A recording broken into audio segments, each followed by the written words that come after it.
Selanjutnya kita masuk ke bab 9, yaitu mengenai konsep analisis SWOT. Kita ketahui dulu apa itu analisis SWOT. Jadi analisis SWOT itu adalah suatu metode perencanaan strategis untuk mengevaluasi faktor-faktor yang berpengaruh dalam usaha mencapai tujuan, yaitu kekuatan, kelemahan, peluang, dan ancaman, baik itu tujuan jangka pendek maupun jangka panjang. Analisis SWOT ini berperan penting dalam bisnis karena tujuannya untuk membuat kerangka situasi dan kondisi dalam suatu perusahaan dari sudut pandang SWOT atau strengths, weakness atau opportunities, threats. Jadi analisis SWOT ini sebuah metode perencanaan strategis yang digunakan untuk mengevaluasi. Nah, selanjutnya pengertian analisis SWOT menurut para ahli yaitu dari Philip Kotler, di mana analisis SWOT ini mengevaluasi terhadap suatu kekuatan, kelemahan, dan peluang dan ancaman yang terhadap ada individu dan organisasi. Kemudian menurut Page dan Robinson, yaitu SWOT adalah bagian dari proses manajemen strategis perusahaan yang bertujuan untuk mengidentifikasi kekuatan dan kelemahan utamanya. Kemudian juga ada dari menurut Yusanto dan Wijaya-Kusuma, yaitu analisis SWOT adalah instrumen internal dan eksternal perusahaan yang bertumpu pada basis data tahun dengan pola 3/1/5. Penjelasan mengenai pola ini adalah data yang akan diupayakan mencakup data perkembangan pada 3 tahun sebelum dianalisis. Kemudian menurut Freddy Rangkuti, yaitu analisis SWOT dapat didefinisikan adalah usaha yang dilakukan logika yang memaksimalkan kekuatan dan peluangnya. Dan menurut Rais, yaitu analisis SWOT adalah metode analisis yang paling mendasar yang berguna untuk mengetahui topik dan permasalahan dari 4 sisi yang berbeda. Nah, selanjutnya di sini juga ada tips menerapkan dan melakukan analisis SWOT. Pertama yaitu ada analisis SWOT dalam kerangka yang sederhana namun berguna untuk menganalisis kekuatan, kelemahan, peluang, dan ancaman. Dan ada juga yang lain dengan cara saat melakukan analisis bersikaplah realistis dan teliti, terapkan pada tingkat yang tepat dan tambahkan dengan alat pembuatan opsi lainnya jika sesuai.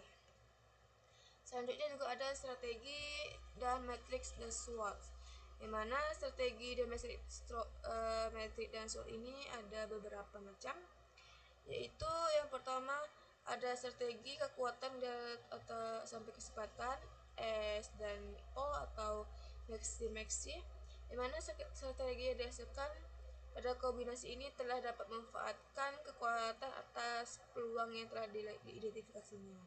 Contohnya, bila kekuatan perusahaan pada keunggulan teknologinya, maka keunggulan ini harus dapat dimanfaatkan untuk mengisi suatu segmen pasar yang membutuhkan tingkat teknologi serta kualitas yang lebih maju. Kemudian ada juga strategi kelemahan kesempatan dalam W dan O atau mini maxi, di mana kesempatan ini tidak mungkin dimanfaatkan dikarenakan kelemahan atau dalam suatu perusahaan. Selanjutnya juga ada strategi kekuatan ancaman IS atau T atau maxi to mini. Dapat ditemukan bahwa kebutuhan untuk mengatasinya. Strategi ini ialah mencoba mencari kekuatan yang dimiliki perusahaan yang untuk dapat mengurangi atau menangkal ancaman. Kemudian yang terakhir itu ada strategi dalam kelemahan ancaman B dan T atau mini, di mana strategi ini sekaligus kelemahan intern. Strategi yang umumnya ialah keluar dari situasi yang terjepit Keputusan yang diambil ialah mencairkan sumber daya yang terikat pada suatu situasi yang mengancam tersebut serta mengalihkan pada usaha lain yang lebih cerah.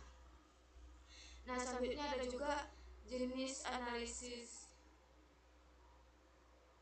Di sini juga ada jenis analisis SWOT, yaitu ada dua, yaitu model kuantitatif dan ada metode kualitatif. Selanjutnya juga ada unsur-unsur analisis SWOT. Nah, di sini ada 4 macam, yaitu kekuatan itu dimiliki oleh perusahaan. Misalnya saja menganalisis tentang kelebihan apa saja yang dimiliki perusahaan tersebut. Kemudian kalau kelemahan itu sangat penting untuk mengetahui apa kelemahan yang dimiliki perusahaan itu. Kemudian perbandingan dengan pesaing seperti apa yang dimiliki perusahaan tersebut. Kemudian juga ada peluang. Jadi peluang ini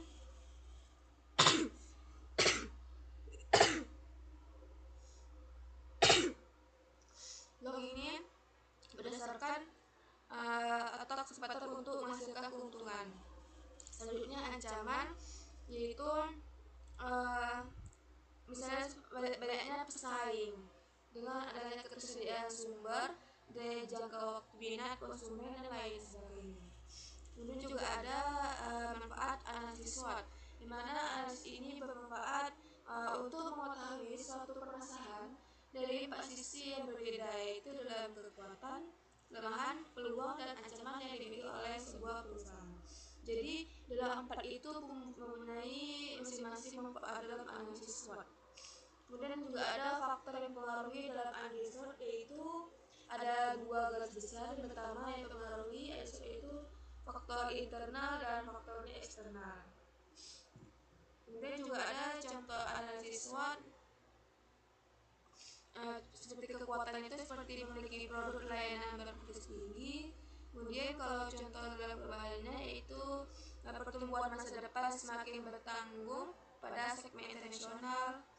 Kemudian dalam tingkat contoh peluangnya itu kelompok produk konsumen global. Kemudian kalau ancaman bagi Starbucksnya itu studi kesehatan terbaru tentang dampaknya gula. Nah, kemudian di sini juga ada pentingnya analisis SWOT dalam bisnis, yaitu analisa SWOT sudah dianggap sebagai metode analisis untuk mendeskripsikan perusahaan yang paling dasar. Melalui analisa SWOT dapat menjadi bahan untuk membuat perencanaan strategis dan mencapai tujuan perusahaan secara lebih sistematis. Nah, dapat saya simpulkan di sini yaitu bijaksana untuk melakukan analisis SWOT umum hanya untuk memeriksa lanskap bisnis saat ini sehingga dapat meningkatkan operasi bisnis sesuai kebutuhan. Analisis dapat menunjukkan pada area utama di mana organisasi berkinerja optimal serta operasi mana yang perlu dipenyelesaikan.